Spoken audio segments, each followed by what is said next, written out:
Imagine waking up tomorrow morning and discovering that every job on Earth has vanished overnight. No offices, no salaries, no deadlines, no managers, no emails, no alarm clocks dragging millions of people out of bed before sunrise. At first, bad. It sounds like freedom, the kind of freedom people dream about during a stressful Monday morning. No meetings, no schedules, no pressure, just freedom. But by the end of the day, supermarket shelves begin to empty, deliveries stop arriving. Bad. Hospitals struggle to operate, cities slow down, and suddenly a question becomes impossible to ignore. If nobody has a job, who keeps the world alive? To most of us, a world without jobs feels impossible. Yet for almost all of human history, bad. It was completely normal. For more than 95% of our existence as a species, humans lived without careers, salaries, performance reviews, retirement plans, or job titles. In fact, if you traveled back 1,000 years and asked someone what they did for a living, they probably wouldn't understand the question, not because they were unemployed, but because the very idea of a job simply didn't exist. And that raises a fascinating question. Bad. If humans didn't have jobs for most of their history, what exactly did they do all day? The answer is stranger than most people realize, because ancient humans weren't spending every waking moment desperately searching for food. Bad. But they also weren't relaxing beneath the sun all day. The truth sits somewhere in between. And understanding that truth changes how we think about work, civilization, success, and even ourselves. Imagine opening your eyes before sunrise. The air is cold. Bad. The world is silent. No electric lights glow in the darkness. No smartphone waits beside your bed. No notifications compete for your attention. No calendar reminds you of appointments. Only darkness. Bad. And the faint orange glow of dying embers from last night's fire. Slowly, the rest of your group begins to wake. Nobody checks the time. Nobody worries about being late. Nobody rushes toward a meeting. The sun is your clock. Nature is your schedule. Bad. And survival is your responsibility. But here is the first surprise. Ancient humans were not unemployed. They worked, and they worked hard. The difference is that their work was directly connected to survival. Today, most people work for money. Bad. Ancient humans worked for food, water, shelter, protection, and knowledge. There was no separation between work and life. They were the same thing. A successful day meant your group ate. An unsuccessful day could mean hunger. Bad. Every action carried consequences. Every decision mattered. Bad. Yet, despite the challenges, life wasn't an endless struggle every second of the day. Many anthropologists studying hunter-gatherer societies discovered something unexpected. Basic survival often required fewer hours than a modern full-time job. Bad. Think about that. Many people today spend 40, 50, or even 60 hours every week working. Some hunter-gatherer communities spent far less time gathering food than modern workers spend sitting in meetings or commuting to work. Bad. But this doesn't mean life was easy. Far from it, a broken leg could become a catastrophe. An infected wound could become a death sentence. A harsh winter could threaten an entire group. A failed hunt could create serious problems. Bad.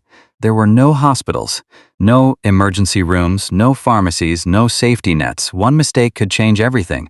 Survival wasn't about working longer. It was about working smarter, and ancient humans became masters of observation. Bad.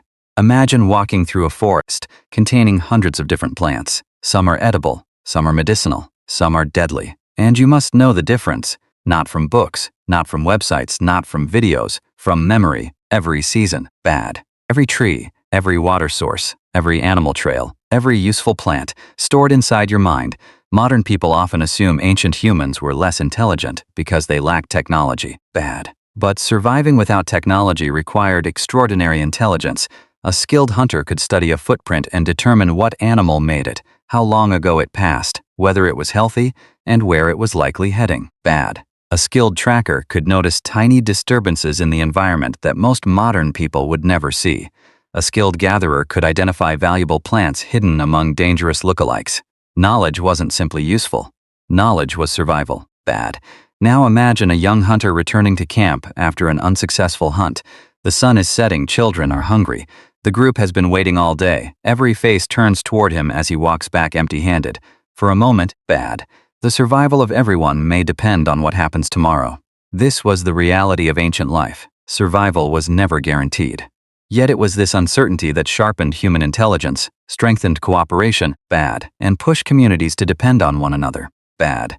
And perhaps the most important human skill wasn't hunting. It wasn't gathering. It wasn't making tools. It was cooperation. Humans are not the strongest animals on Earth. We are not the fastest. We don't have claws. We don't have fangs. Bad.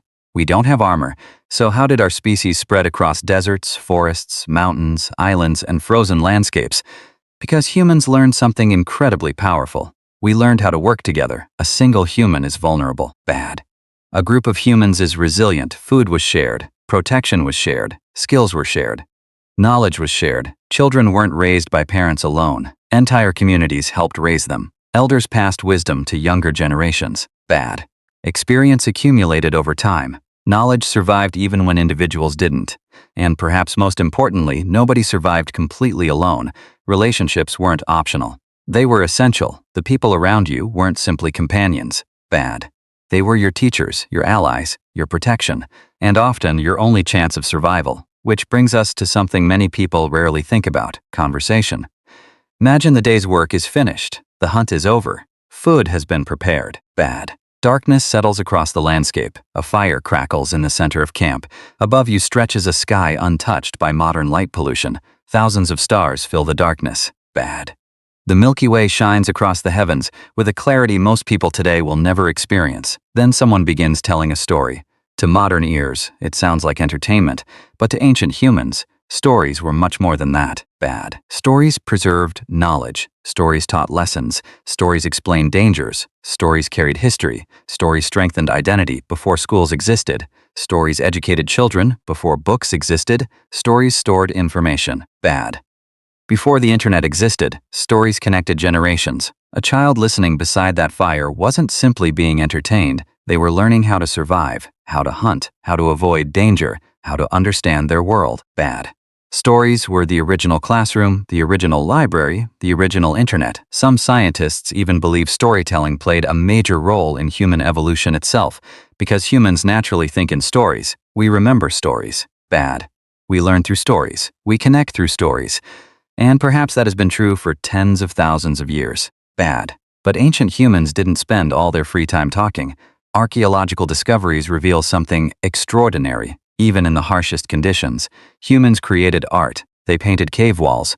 They carved symbols into stone and bone. Bad. They decorated tools. They made jewelry. They created music. Think about how remarkable that is. Imagine living in a world where survival is never guaranteed. A world without electricity, without hospitals, without supermarkets. Bad. Without modern comforts, and still finding time to create beauty. Why? Because humans don't merely want to survive. We want meaning. We want expression. We want connection. We want to leave something behind, somewhere tens of thousands of years ago. Bad. A person placed their hand against a cave wall and left a mark that still exists today.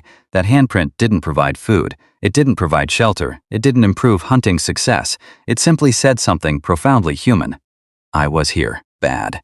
And perhaps that desire to leave a mark is one of the oldest human instincts of all.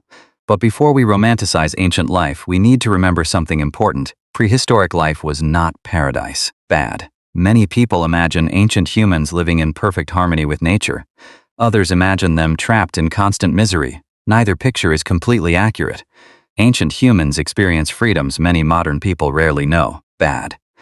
But they also faced dangers most modern people never experience. There were no traffic jams, but there were predators. There were no bills, but there were food shortages. There were no office meetings, but there were deadly diseases. Bad. There were no performance reviews, but there were injuries that could become life-threatening. Life wasn't better. Life wasn't worse. Life was different. And that difference matters, because around 12,000 years ago, everything began to change. Bad. Slowly at first, then permanently, humans discovered something revolutionary. Instead of searching for food, they could grow it. Instead of following migrating animals, they could settle in one place. Agriculture transformed human history. Bad. But there was an irony hidden inside this revolution. The moment humans gained greater control over food, they also began losing some of the freedom their ancestors had enjoyed for thousands of years. Hunter-gatherers followed nature. Bad. Farmers had to follow schedules. Crops could not wait. Fields demanded attention. Seasons became deadlines. For the first time, large numbers of humans found themselves tied to a specific place and a specific routine. Villages appeared. Populations grew. Bad. Food production increased. Communities expanded, and eventually, cities emerged. Generation after generation, societies became increasingly complex. And as complexity increased, work became specialized. The modern job was slowly being born. Bad. Not in a single moment, but across thousands of years. Then came kingdoms, empires, governments, trade networks, factories, industrialization, and eventually the modern world, a world organized around clocks instead of sunlight. Bad. Schedules instead of seasons, careers instead of immediate survival. Yet despite all these changes, one thing remains almost exactly the same: use. Bad. The brain inside your head today is nearly identical to the brain carried by humans who lived tens of thousands of years ago. That is why nature still feels calming, why friendship still matters, why stories still capture our attention. Bad. Why movement improves our mood, why sitting around a fire still feels strangely comforting, and why so many people feel that something is missing when life becomes nothing but work. Our civilization changed incredibly fast. Our biology did not. Bad. So what did ancient humans do all day before jobs existed? They hunted, gathered, explored, built, learned, taught, cried.